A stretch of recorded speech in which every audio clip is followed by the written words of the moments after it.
আমি কথা বলি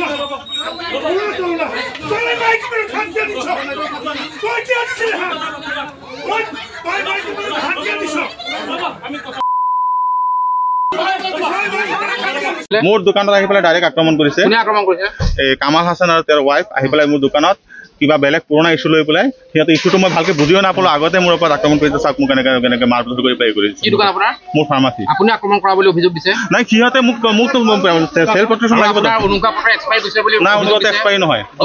নহয় এক্সপায়াৰ আমি লক্ষ্য কৰিছো অনুজ্ঞা পত্ৰ এক্সপায়াৰ নহয় ফাৰ্মাচিষ্টৰ ৰেজিষ্ট্ৰেশ্যন মানে ৰেজিষ্ট্ৰেশ্যন যেটো থাকে সেইটো এক্সপায়াৰ হৈছে কিন্তু মানে ড্ৰাগ লাইসেন্স এক্সপায়াৰ নহয় আপুনি মহিলাগৰাকীকো নাই নাই নাই মই খালি মই ফেচাব মানে ঠেলা দি বলাইছো যে মোক মাৰিব আহিছে না মই ঠেলা দি খালি নিজৰ সংগঠনৰ বিষয়ভাৱে মিছা কৈছে বুলি আপুনি কয় নেকি সংগঠনৰ বিষয়ে মিছা কৈছে মই কথা কৈছে এটা আপোনালোকে অলপ তদন্ত কৰি সব ওলাই যাব মই আপোনাক ডকুমেণ্ট সব দি দিম কি আছে আপোনাৰ নামটো কি আছিল মই সফিউৰ ৰহমান খান আপোনাৰ ফাৰ্মাচিৰ নামটো নিউ এছপি মেডিকলছ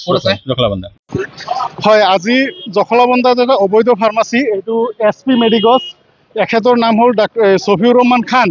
তেখেতৰ ৰেজিষ্ট্ৰেশ্যন নাম হ'ল 10335 যিটো যোৱা ডিচেম্বৰ মাহতে এক্সপায়াৰ হৈ গ'ল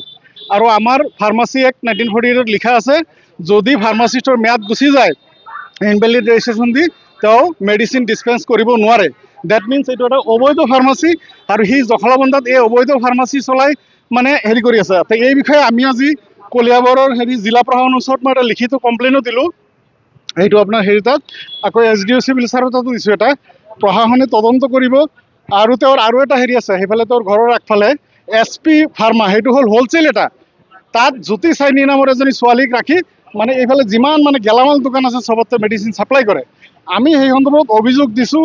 জিলা প্ৰশাসনে তদন্ত কৰিব কৰি পেলাই তেওঁক দুখী পালে শাস্তি দিব উদ্দেশ্য হ'ল এইটো আমি আহিছোঁ আহোঁতে তেওঁ আপোনাৰ হেৰিৰ পৰা এটা ষ্টিক আনি পেলাই এয়া চাওক মোক ইয়াত মাৰিছে আৰু এইখিনিতো কেইবাটা কোব দিছে ইয়াত মানে মাৰি পেলাই ফালি দিছে তেওঁ কথা হ'ল চাওক আমি সংগঠন চলাওঁ অবৈধ ফাৰ্মাচী মুক্ত কৰিবৰ কাৰণে আমি এটাই উদ্দেশ্য যে অসমত অবৈধ ফাৰ্মাচী নাইকিয়া হ'ব লাগে সেইটো উদ্দেশ্য আমি প্ৰশাসনক জনাই জাষ্ট আমি প্ৰেছৰ মানুহখিনিক লৈ আহিছিলোঁ বাইট দিবৰ কাৰণে গতিকে এই ধৰণৰ অবৈধ ফাৰ্মাচীৰ দপদপনি যদি চলে তেতিয়াহ'লে সৰ্বসাধাৰণ ৰাইজ যাব ক'ত গতিকে নগাঁও প্ৰশাসনক মই অনুৰোধ জনাওঁ এখেতক অতি সোনকালে কৰায়ত্ব কৰি কঠোৰৰ পৰা কঠোৰ শাস্তি দিব লাগে আৰু তেওঁৰ বাপেকৰ নাগৰিকত্বলৈ সন্দেহ আছে তেওঁৰ বাপেক পূব পাকিস্তান মানে বৰ্তমান বাংলাদেশৰ পৰা অহা বাসিন্দা আছিলে গতিকে তেওঁৰ নাগৰিকত্বলৈ সন্দেহ সেই নথি পত্ৰখিনি লগতে পৰীক্ষা কৰিবলৈ কলিয়াবৰ প্ৰশাসনক মই অনুৰোধ জনালোঁ আপোনালোকৰ সংবাদ মাধ্যমৰ যোগেদি ধন্যবাদ SP মেডিকলছ বুলি হয় জখলাবন্ধা ফুল মাৰ্কেট যিটো ফাৰ্মাচী হয় তেওঁ মানে আজি 6 মাহৰ ধৰি মানে তেওঁৰ এটা অভিযোগ আছিলে আমাৰ অসম স্বাধীনতা ছাত্ৰ সন্থাৰ লৈ আমাক জনাইছিল যে এজনী মাইকী মানুহক মানে ব্লেকমেইল হিচাপে মানে সদায় পোষ্ট কৰি থাকে তেওঁ সেই ক্ষেত্ৰত মানে আগতে মানে তেখেতক মানে ক্ষমা বিচাৰি হৈছিল তেখেতে ক্ষমা বিচাৰিছিল আজি একেটা ঘটনাই মানে বাৰম্বাৰ একেটাকে মানে কৰিছে কিয় মানে তেনেকুৱা কৰি আছে এইটো আমি বুজিব পৰা নাই আজি আহোঁতে মানে গম পাইছোঁ যে তেখেতে মহিলাৰ ওপৰত অলপ হাত চাত উঠাইছে মানে দুৰ্ব্যৱহাৰ কৰিছে তাৰপিছত আমাৰ ওপৰতো তেনেকুৱা কৰিছে তাৰপিছত দেখিছোঁ যে তেওঁ মানে যিটো ফাৰ্মাচী যিটো লাইচেঞ্চ হয় লাইচেঞ্চখন মানে আপোনাৰ ডিএক্টিভেট হৈ আছে আজি যোৱা 24 হয় ডিচেম্বৰতে মানে ডিএক্টিভেট হৈ আছে তেওঁ মানে ৰেনু নকৰাকৈ কেনেকুৱা ফাৰ্মাচীখন চলাই আছে সেই কথাটো আমি মানে ধৰিব পৰা নাই আৰু যিটো আমাৰ আৰক্ষী বিভাগ জখলাবন্ধা যিটো আৰক্ষী আছে তেখেতসকলক অনুৰোধ জনাইছোঁ যে তেওঁলোকে মানে অকণ এইখিনি মানে অকণ ব্যৱস্থা কৰিব লাগে যিখিনি অবৈধভাৱে মেডিচিনেই হওক বা অইন কিছুমান হওক সেইখিনি বস্তু মানে অলপ তদন্ত কৰিব লাগে আৰু যদি ফাৰ্মাচী হয় তে আমাৰ মেডিকেল ডিপাৰ্টমেণ্ট আছে হেল্থ মিনিষ্টাৰ আমাৰ ইয়াৰে হয় তেখেতে সেইখিনি মানে দায়িত্ব ল'ব নেকি যদি পিছলৈ যদি এনেকুৱা যদি অবৈধভাৱে যদি